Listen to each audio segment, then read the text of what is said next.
You're listening to I Have Some Notes, a proud member of the Alberta Podcast Network, locally grown, community supported.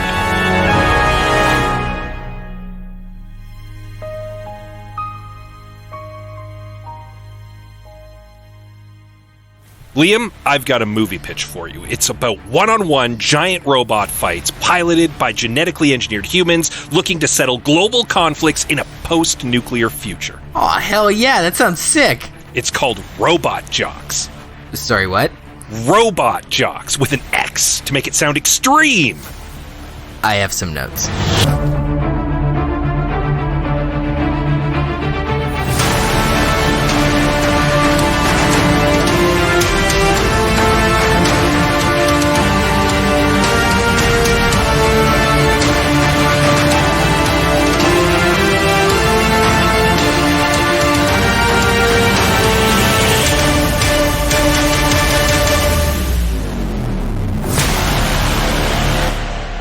Welcome, everyone, to I Have Some Notes, the movie podcast with cuts, keeps, punch-ups, and tweaks on mediocre movies as suggested by you. I'm your host, Liam Creswick. I'm Scott C. Bourgeois. I'm Greg Beaver. And we are joined today by a now longtime guest. You're now just a regular guest, which I love. I love that title for you. You've heard him on the show before. He is also one of two editors of the Hugo Book Club Blog. Welcome back to the show, Olav Rokne. Thank you. It's good to be here. Yeah, glad to have you. Great pick. Thank you. I am so grateful that you chose me to be the guest to speak about this very fine piece of cinema, this classic of fighting robots. I'm a simple man, and I have simple tastes. And if you tell me a movie has two gigantic robots beating the shit out of each other, I'm there. And it doesn't matter if it's real steel. It doesn't matter if it's Pacific Rim. It doesn't matter if it's Robot Jocks. I am there. Even a robot in disguise? A transformer? Wincing on that one. Didn't mean to poke holes in your enthusiasm, but... You've got a good point there. I don't even consider those robots, though. They're like alien beings. That's great. I love it. Get them on a technicality. The robot fighting genre is a flawless one. Yeah, as long as they're man-made, that's the key portion. If you define your genre with enough specificity, you can declare that everything within that genre is good. Yeah, and therefore your tastes are impeccable.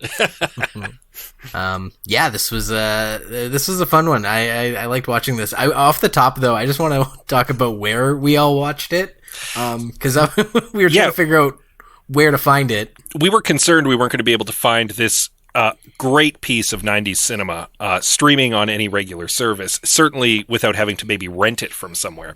And then I discovered it was actually on Tubi. And then we were all like, the hell is Tubi? It's free. Or you can sign up for it, or you can watch stuff with ads, and they've got a selection of films and television, and one of them happens to be Robot Jocks. So I was like, let's just smack Tubi on the smart TV and watch it with ads, which, fun fact, 50% of the ads that they run crash the app on my smart TV. Like, just kill it dead, and I had to start the movie over and fast forward to where I was. Really? That's really funny, because I was actually going to take a moment to praise the ads for a second, because I felt like for something that's free, the amount of ad breaks were super reasonable and super short. Like, I only got 2 ad breaks, and they were about 15 to 30 seconds each, which is totally fine. Like, I've had more ad breaks in YouTube videos. Yeah, I got 2 ads total. Yeah, that's what I had. Yeah, and I think I had about 3, but for whatever reason they didn't crash my app. But they also, except for one for like a fighting game, didn't load either. So I would just have like a 1 minute like moment of silence 3 times throughout this movie, where I'm like, oh, I can look at my phone, guilt free. Got up, got a bubbly, sat back down, and then the ads were over. The quote unquote ad break that was just a black screen. Maybe it's just my my particular television is not really super compatible with the app. Hard to say, but it legitimately would. I had the same problem Liam did. They weren't loading the ads, but then it would hitch and just nothing would happen. And I'd sit there for minutes and nothing would happen. So I had to reload it and start it over and fast forward to where I was. What I loved is that at the end of the movie, it starts to autoplay the next one.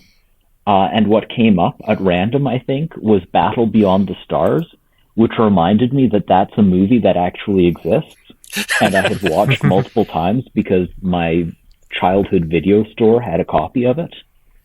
Well, yeah, sounds like there's some great free content on Tubi. Honestly, Robot Jocks I saw because my childhood video store had it when I originally saw it back in the 90s. I also find it amusing that we were watching this movie on a platform called Tubi because the pejorative it uses for the test tube genetic engineered people is tubies. Yeah, immediately giggled. I wonder if that was just a natural fit. They were just like, well, we gotta... This is our Mickey Mouse. Athena's our mascot for the whole channel. Could have done worse. They got to attach it to something. They didn't like. We were pointing out earlier in the pre-rec. We were talking about how RoboCop was their big get. They got the entire RoboCop filmography. The marquee movie is RoboCop, followed by the Mr. Bean collection. RoboCop's great, though. It is. Yeah, but as like the biggest thing on your platform is pretty funny. Interestingly, this one actually almost got renamed because RoboCop came out before it. Oh, yeah. Did you guys dig into the production history of this thing? No, not particularly. No, please enlighten me. Well, or let me set up the nuts and bolts of it, and then I would love to hear about the production stuff, because I just went on a Stuart Gordon rabbit hole, trying to look up the production history, and then was just like, oh yeah, Reanimator. So I do want to hear this, but first, just for those who might not know the deets, this of course Robot Jocks. The film came out in 1989. Some sources say 1990. One of those kind of movies. Directed by Stuart Gordon from Reanimator fame. Written by Stuart Gordon and Joel Haldeman.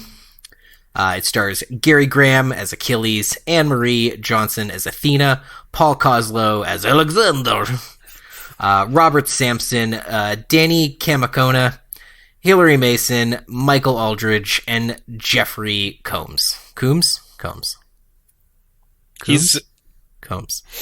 Someone correct me.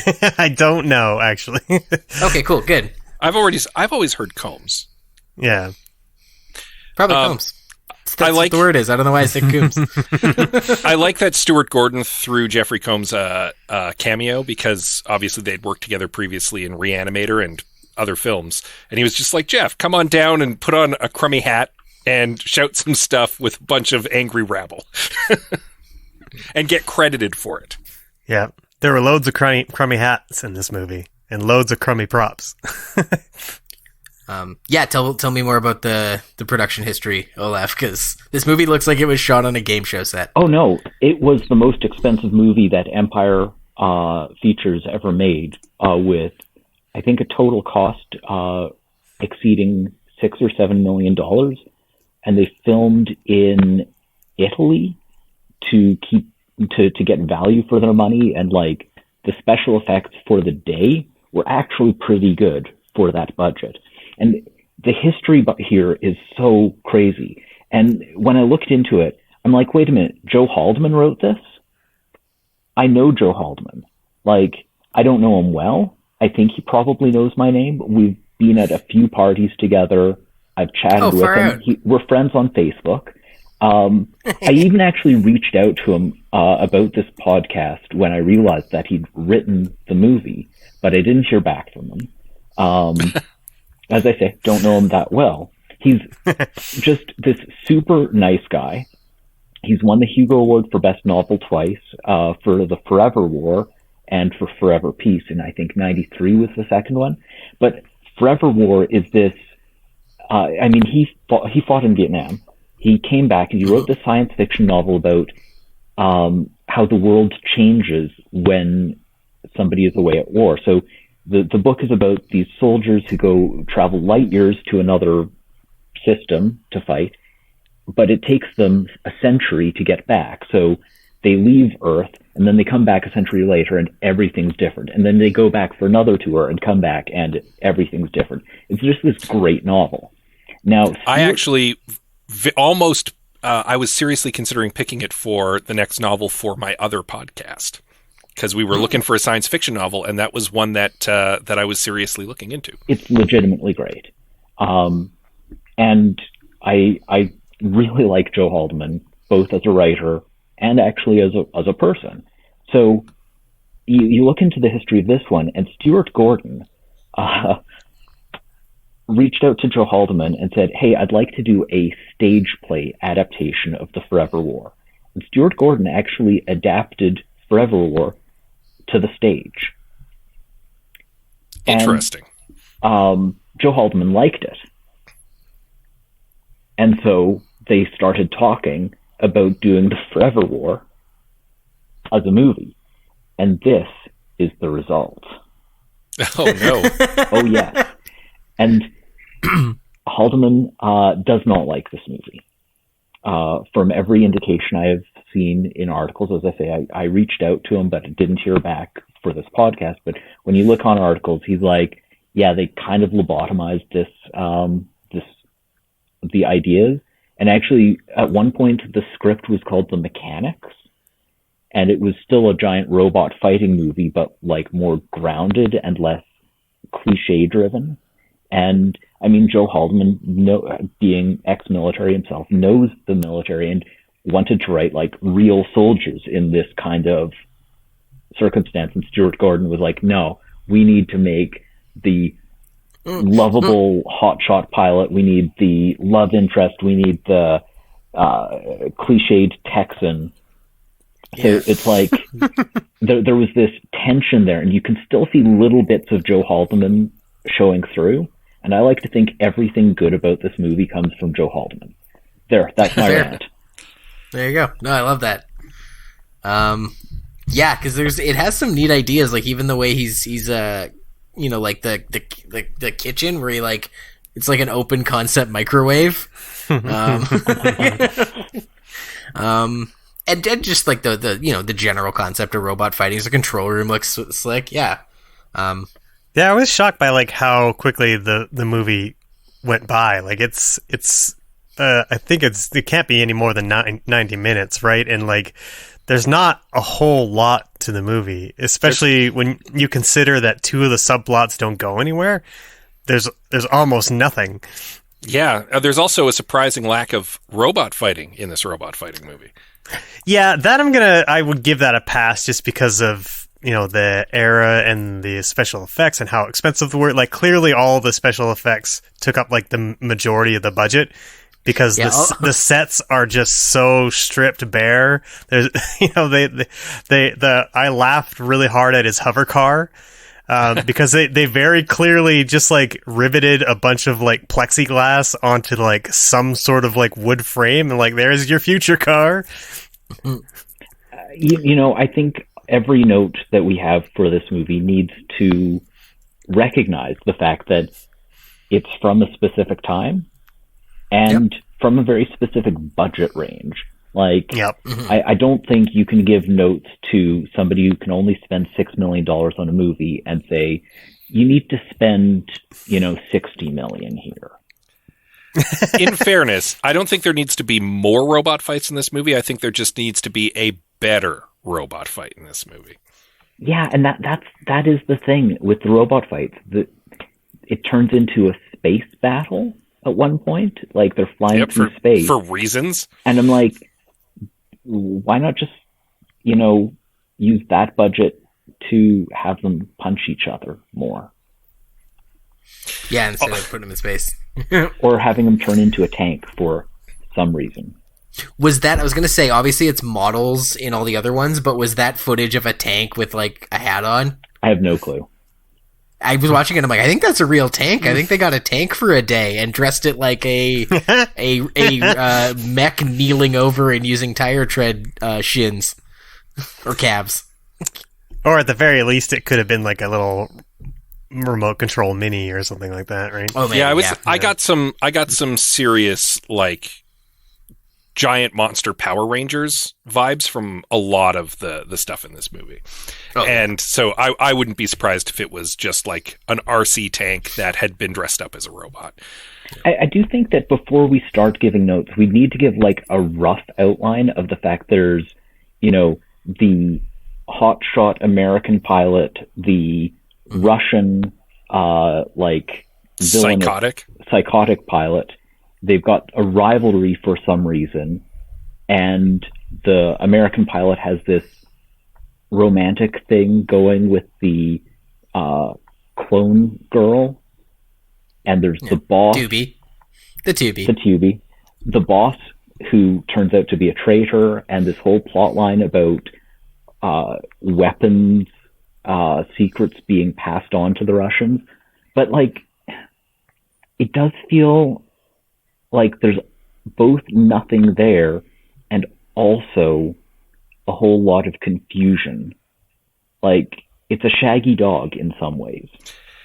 Yeah, that's a great way to put it. Also, the ending of the movie is a big nothing burger. Like, the psychotic Russian who does some terrible things in the course of the movie gets no comeuppance. He gets to have a high five, like a windmill high five with the hotshot pilot at the end, and now they're friends for some reason.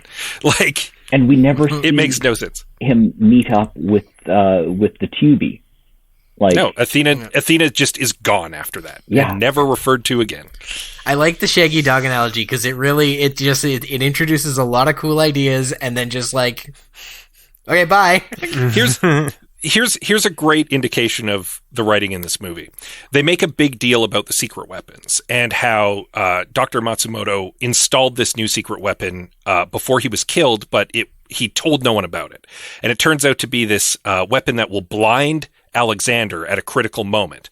And Athena gets told to use it and uses it, and Alexander, not expecting it, is caught off guard and is blinded by it. And he's blinded they're like, he could be blinded for up to 90 seconds. And he indeed spends like a minute fully blinded. And Athena does nothing while he's blinded. She just stands there and pats herself on the back and gets congratulated for using the weapon and does not in any way do anything while he's blind. And then he stops being blind and beats the crap out of her. That is the quality of writing in this film.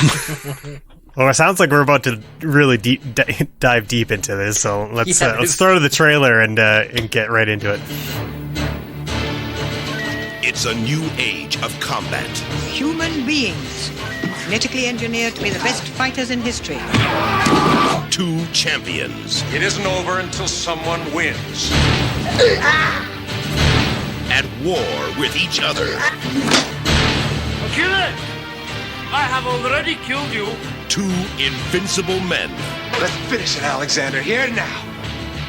The ultimate killing machines. I'm gonna get in this thing, and I'm gonna kick your...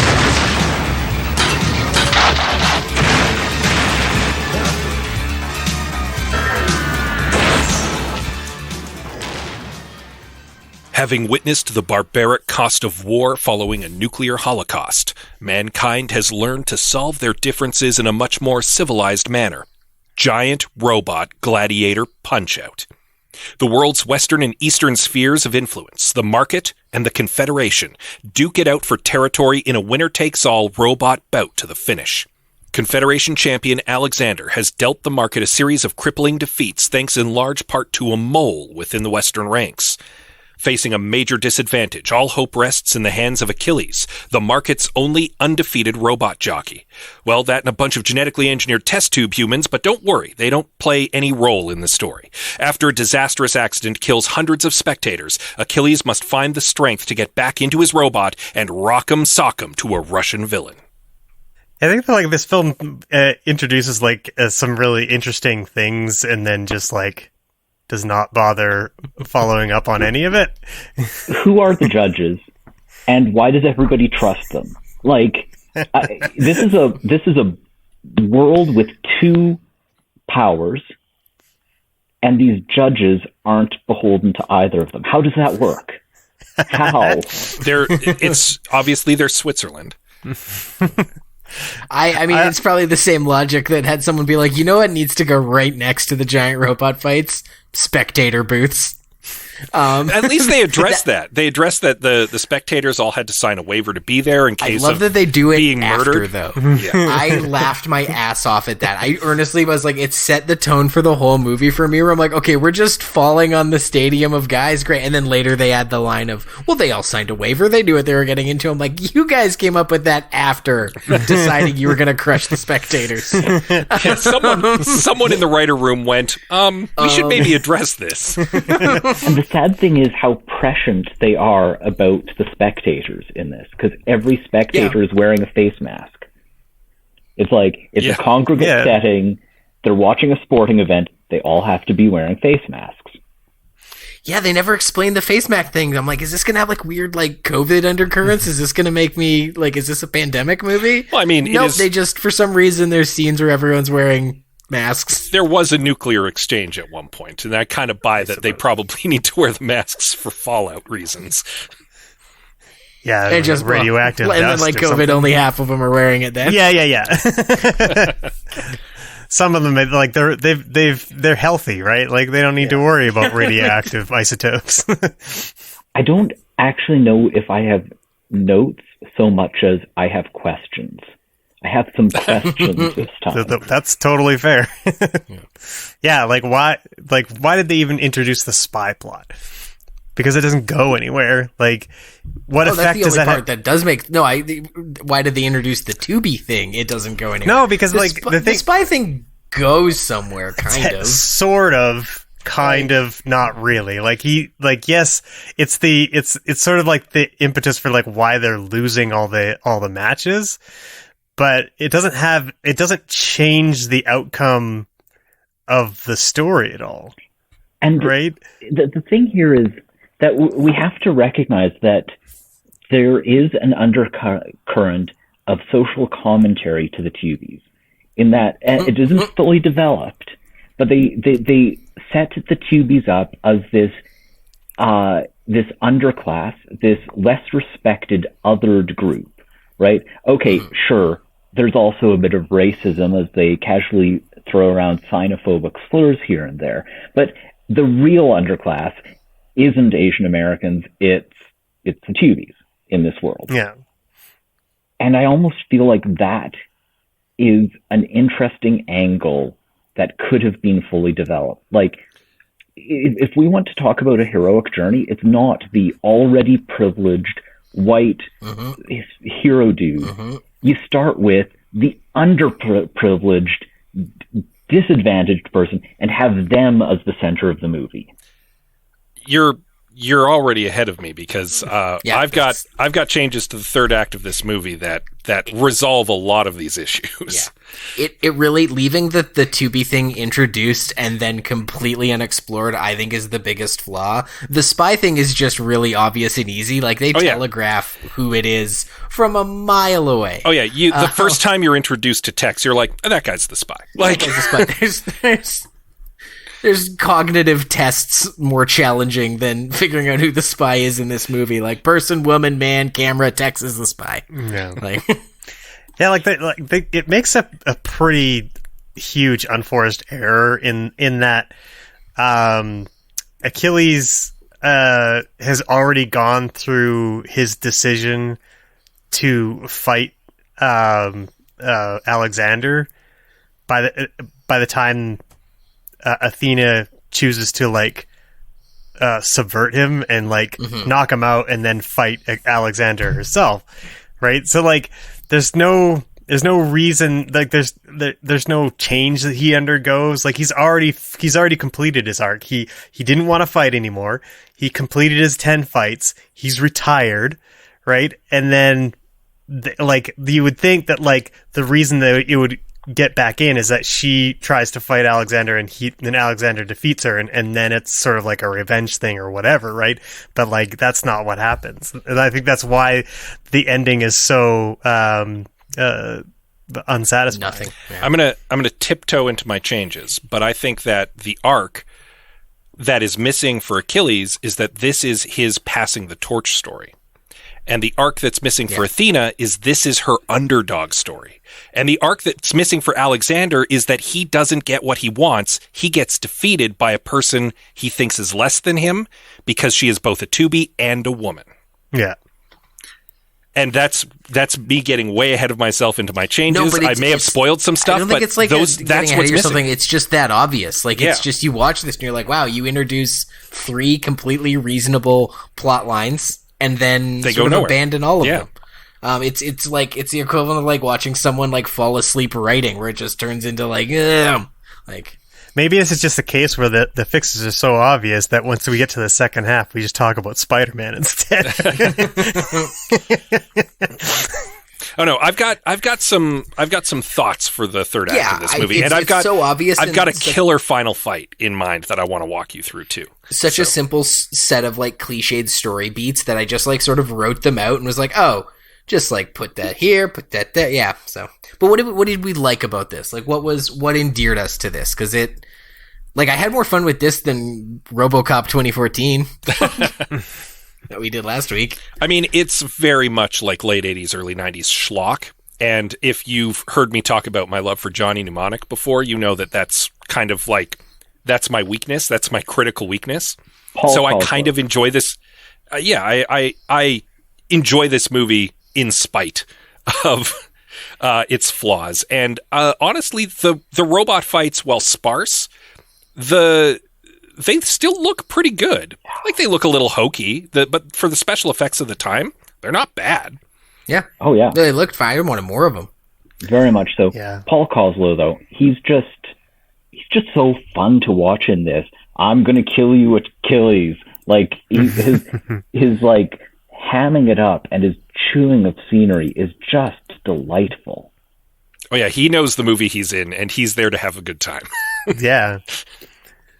Yeah, honestly, there was a little bit more of that, because like the Robot Jocks has a lot of B-movie charm, and I'm all for that. Like, there's you can see, like, there, especially in the robot fights, like, there's a lot of effort there. Like, the movie for me gets like an A for effort on the special effects front, even though like they clearly dumped most of their budget into those effects, and then not much.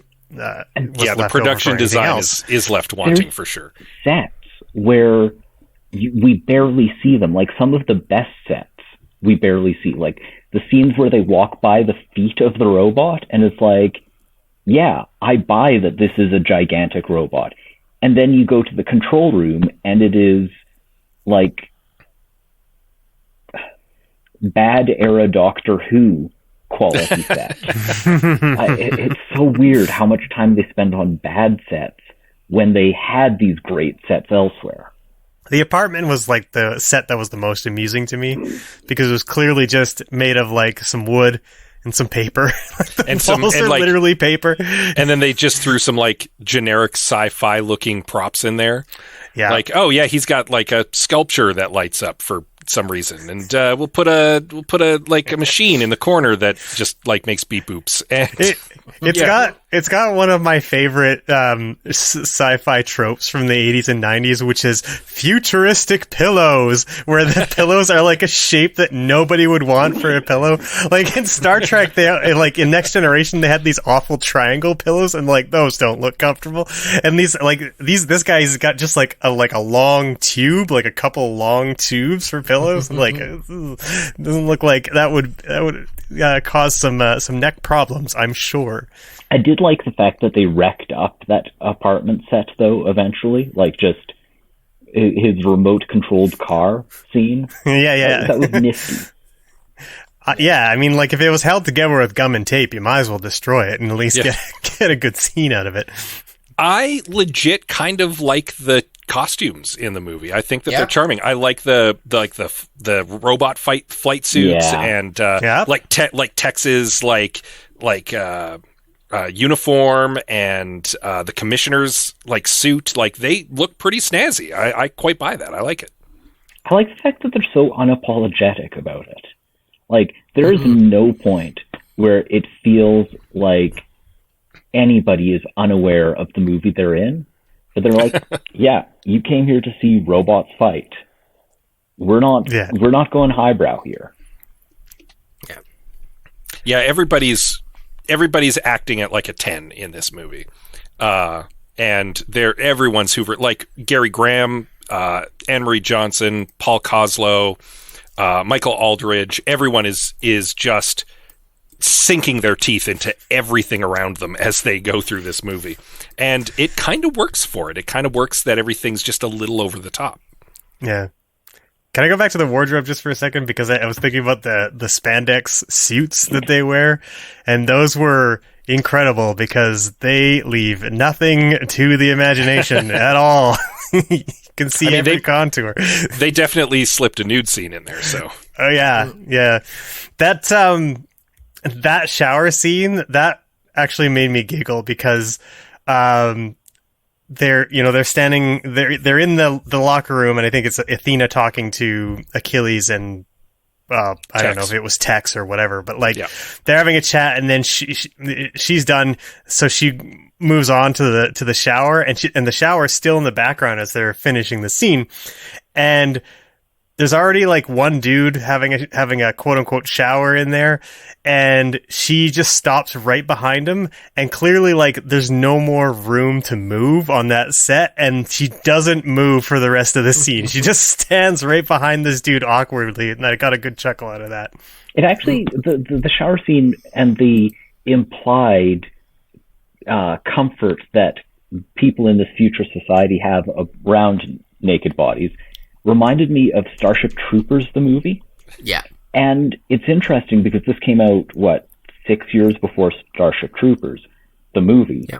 But Joe Haldeman's novel was a response to Starship Troopers, the novel. So it's like sci-fi commenting on itself and reflecting back and forth. It's neat. Fun fact. It's funny because the movie itself is actually a commentary on the novel.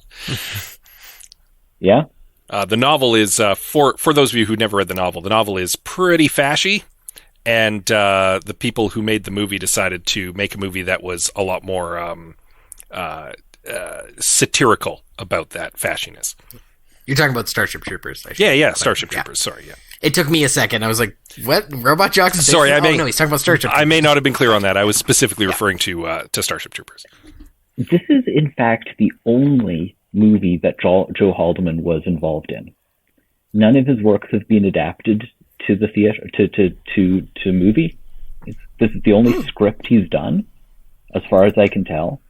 And I'm like, you've got Joe Haldeman, like, working with you, and you decide to do Robot Jocks, not like a straight adaptation of Forever War, because like Forever War would sell.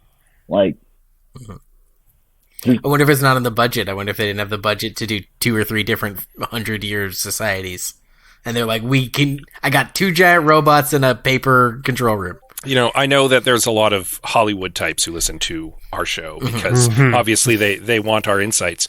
But in all seriousness, in a world where Interstellar and Arrival both came out and are heady sci-fi movies with huge budgets that did killer at the box office, and at the very least in Arrival's case did pretty good come award season. You could make Forever War like that. That's a sci-fi premise that would work. There's obviously an audience there for it. Sorry, Give it to Denis Villeneuve, and away you go. Like, sorry, you're saying Arrival, not The Arrival. Yeah, Arrival. Okay. The Denis Villeneuve film. Right, not the Charlie Sheen, The Arrival. Yeah, correct. You're yes. being cute. Well, sorry, we're in the 90s still, right? Yeah, that's fair. No, I mean today, in today's sci-fi environment, with your annihilations and your whatnots, you could easily do a Forever War. You know what? I actually, just talking about which eras, I think I realized what my number one note for this movie is. Have it be 1990. Like, watch this in 1990 instead of in 2022. Well, that would definitely help, for sure. Yeah.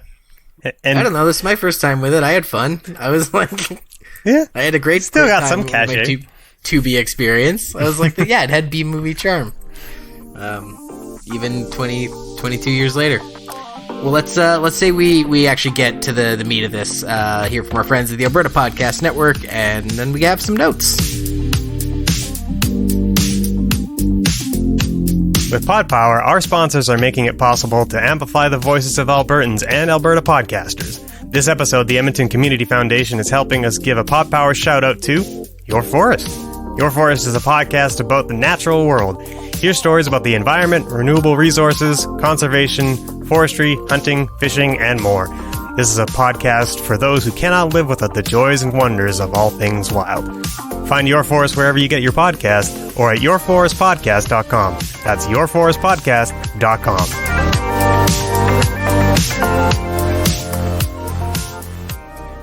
Welcome back, everyone, to I Have Some Notes. Let's fix robot jocks. I got my notes, but I'd love to hear...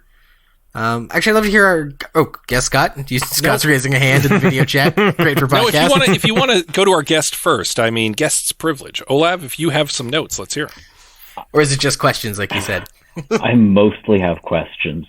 But, if I'm going to give one... The one main note I have is focus it on the character who has the less privilege, have it be, the person coming up through the ranks instead of the already established, dude on the verge of retirement, because nothing pays off from that. And more robot fights, and less stupid robot fights. I'm sorry, the tactics in that last robot fight make absolutely no sense. The blinding, then not doing anything, the flying off into outer space, it doesn't hang together. Explain. My favorite part about that blinding thing is the idea that the pilot had no idea how it worked at all before even being able to use it. What a horrible way to send someone into battle where they could possibly die. We're use this very special weapon, but we're only going to tell you right before the fight. There's spies afoot. What would you do instead? Miyamoto's hands were tied. And, I mean, you've got Joe Haldeman. Matsumoto's hands were tied, sorry. You've got Joe Haldeman there. Let Joe Haldeman be Joe Haldeman. Make a Joe Haldeman movie, not a schlock fest. Have a good sci-fi writer write your crap. Yeah. I've been reading the oral history of Star Trek, and one thing that I've learned is what a revolving door it is for screenwriters. They just kind of come in and out, and they hire them because based on books they wrote and stuff like that, and then they come in and they're yeah, let's do it, and then they're we hate your stuff, see you later, and that happens all the time. So Scott, I think you have you went deeper than I did, so if I may, I'm gonna go ahead of you because I tried to keep mostly what was here, and just change my biggest problems with it. Where from the little chat we had, I think you've really gone to town on this thing. So if you will indulge me, this is how I say you fix robot jocks.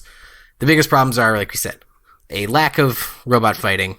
The spy thing is obvious from the get-go. And they set up this second-class citizen situation and then don't pay it off. And there's a weird, a lot of, she can't do it, she's a woman.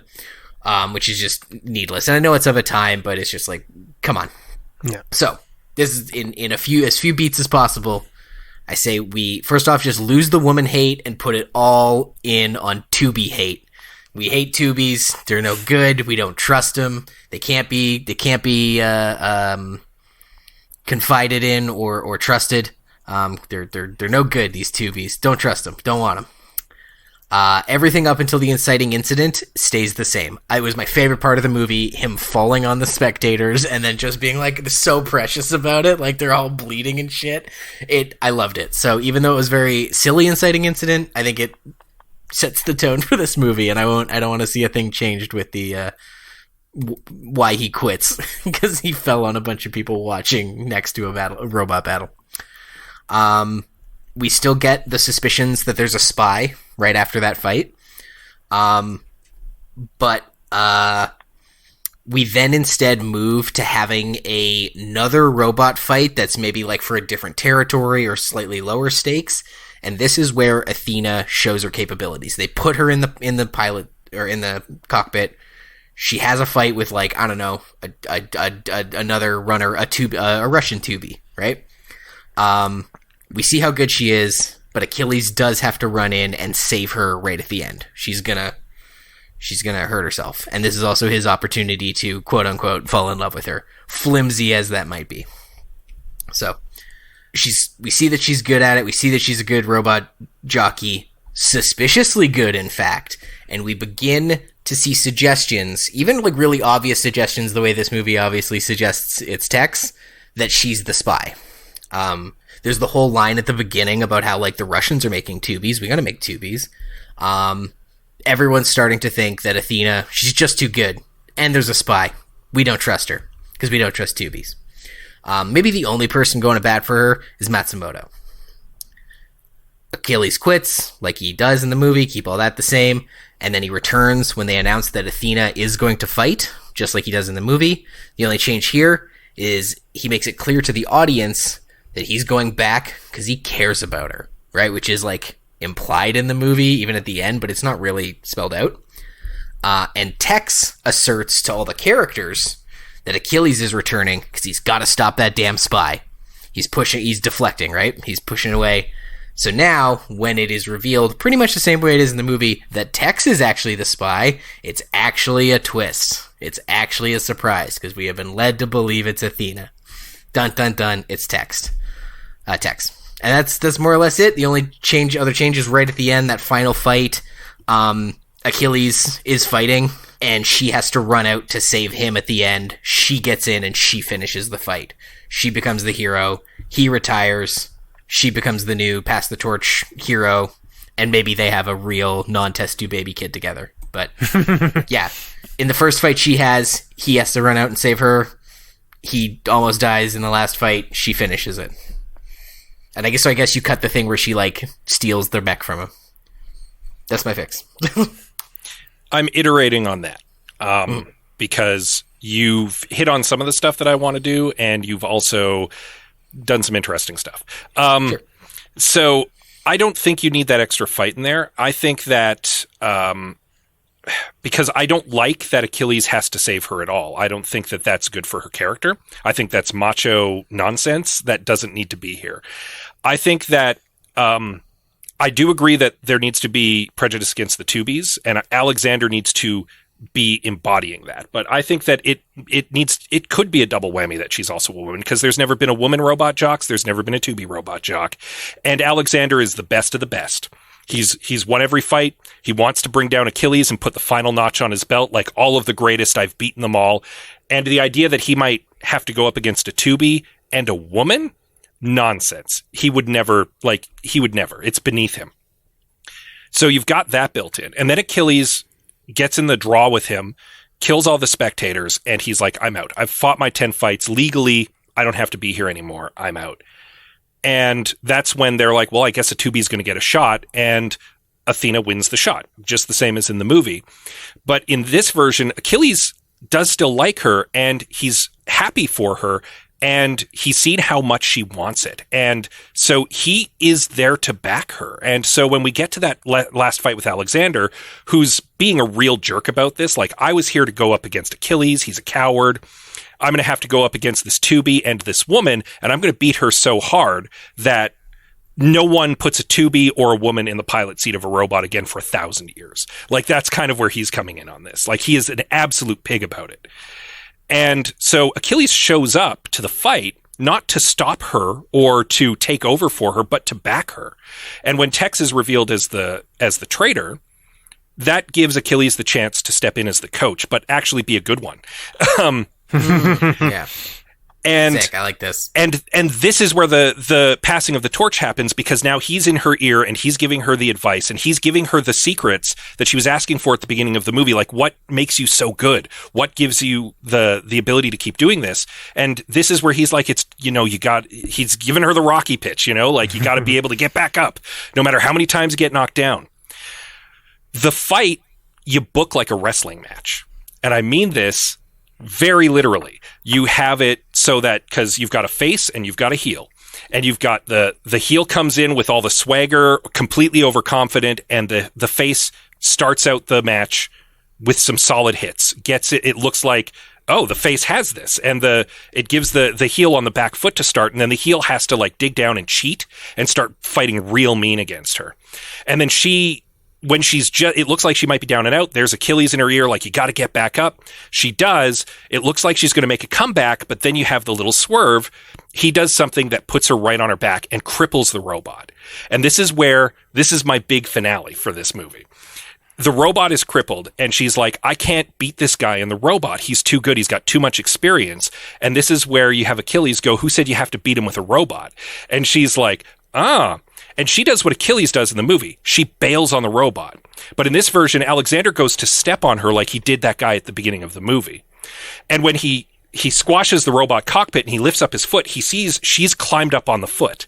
And this is where you pay off the stupid jungle gym thing that she had to go through to win the spot. Yeah. She starts climbing the robot and he starts freaking out. He starts trying to like knock her off, and it's this like Taylor versus the Giant thing. He's damaging his own robot trying to punch her, and she's scrambling up, and she gets to the cockpit, she wrenches it open, she dives in, and she just beats the crap out of Alexander and throws him out of his own robot. And he plummets to the ground and crashes there, and he's like, oh no, I think my back is broken. And he looks up and she takes the control and she steps on him. And that's how she wins the fight with his own robot. Good guys win. Alexander gets his comeuppance, Athena gets her moment, and Achilles passes the torch. There's your finale for this movie. I mean, it's pretty good. That's pretty good. Yeah, I like that a lot. It's better than mine. All I really want to keep from mine is I just wanted the spy thing to be more subtle and legit. So if you can just tuck in some either making people think Athena's the spy, or people maybe they lean in and do try to make you think Matsumoto's the spy, or maybe they even hint that Achilles could be the spy. I was thinking that too.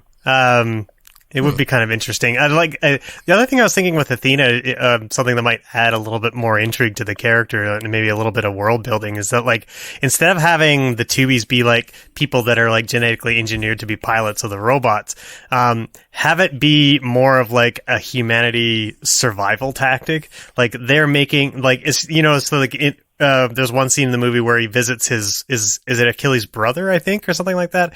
Anyway, they've got like 6 kids because they're trying to repopulate the Earth. So they're actually using the Tubies to repopulate the Earth is faster because people just can't have enough kids, right? And there's not the population isn't large enough and not viable enough. So these Tubies, that's why they're discriminated against, because like nobody likes like this sort of genetically engineered race or whatever. They don't consider them they consider them sort of subhuman. Maybe not necessarily, they're not slaves necessarily, but they're not as free as everyone else. They're definitely an underclass, right? And Athena is the one person one Tubi who's managed to crack all through that and get herself into the robot jocks program, right? And like that kind of gives her that real extra underdog feeling to bring her up into the movie. Yeah, I think we've fixed the glaring problems with this film, guys. Yeah, it's all there. It's all there to see. Sweet. Yeah, I don't know. I love it. Let's go to listener comments. Swish. Swish. This one. It's all there. The movie, like we said at the beginning, it like a Shaggy Dog story, it serves up lots of interesting stuff and then just abandons it. Yeah. So it's just a matter of being like, well, like we just came along, we're like, are you gonna finish that? Yeah. And then we finished it. So let's hear from our listeners. Thank you everyone who submits when we solicit these. Please hit us up on our social medias. I have some notes on Facebook, at I have some notes on Twitter, and at I have some notes pod on Instagram. Your comments, we read them. It's a group effort here at I have some notes. Andrew Craig says, one cannot simply fix robot jocks. It is literally the godfather of robot fighting movies, starring the guy from Alien Nation TV series. That is a very narrow specification for where it is the godfather of. So yeah. So yeah, I believe it. How many other giant robot movies are there starring the guy from the Alienation TV series? That's my question. I was trying to pick a specific one, but I couldn't come up with anything quick enough. I was like, what's another movie that has a very specific thing? But I didn't. I just said it. 'Cause that's good podcasting.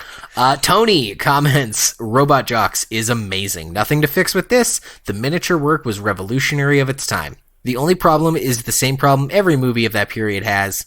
Shitty machismo sexism. So Tony prefaces that there's nothing to fix with this movie, and then follows that up with, except for this problem. Obviously, Tony, there's a problem with the movie. You have notes of a problem for with the his movie notes? and more the society it was made in. Sorry. Yeah, notes first notes. That's what happens when you submit to a podcast called I Have Some Notes.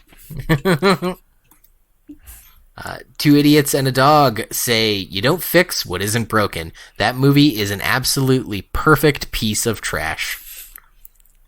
Yeah, it was a romp. It's a good bad movie. It's a good B movie. Yeah, for sure. This is the kind of movie you get like a couple drinks and like maybe stoned and watch with like some friends after midnight one night and just have a good time with it. Yeah. Or seems like a good Mystery Science Theater candidate. Yeah. Yeah. Quick aside, but did you guys see that they're launching their own, Mystery Science Theater is launching their own streaming service? I think they have done it, and they've already released the first episode or so, if I'm not mistaken. Yeah. Yeah, those seem like an interesting way to do it. I wish them the best. Chris Campbell says that fight sequence was a bit undercooked. It's hard to see how the hand-to-hand combat skills would be transferable.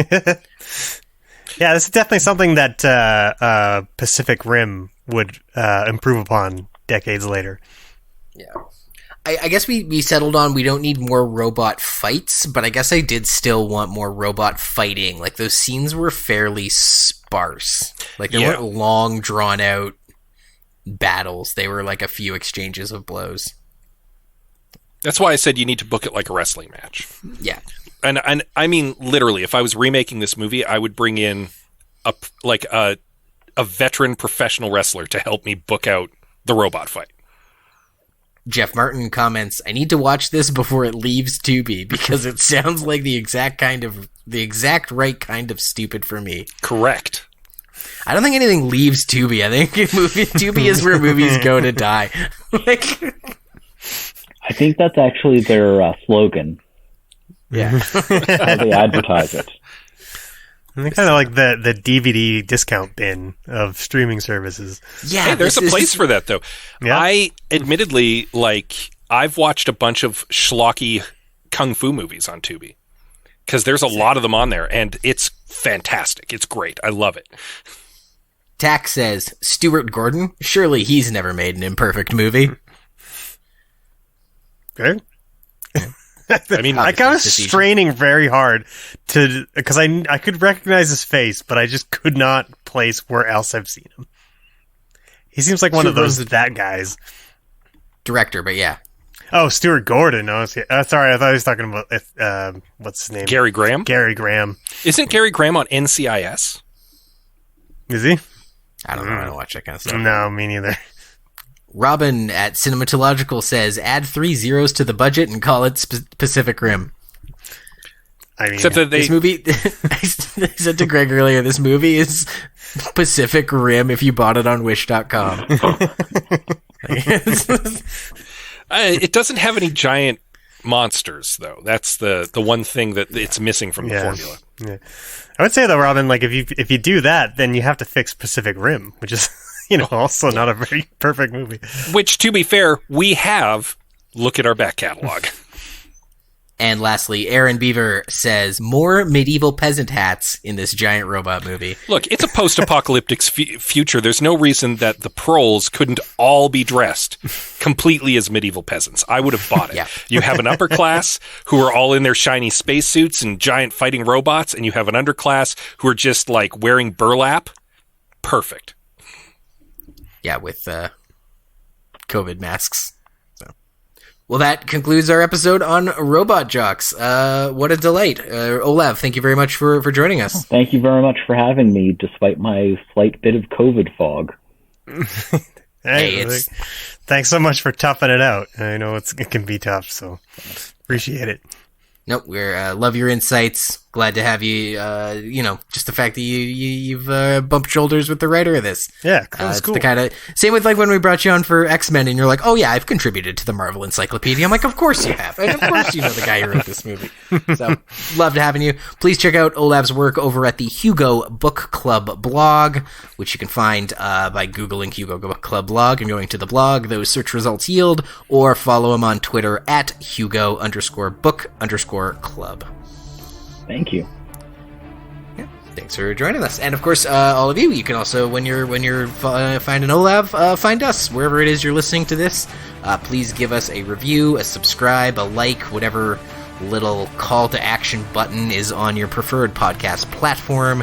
Do that. We appreciate it. You know, I think it's pretty safe to say that Emily didn't miss out on Robot Jocks, but she did miss out on a bunch of good pop culture. And you can join her and Brianne on the podcast Emily Missed Out. Check that out right now with other great podcasts at albertapodcastnetwork.com. Until then, I'm your host, Liam Creswick. I'm Scott C. Bourgeois. I'm Greg Beaver. Keep watching the skies!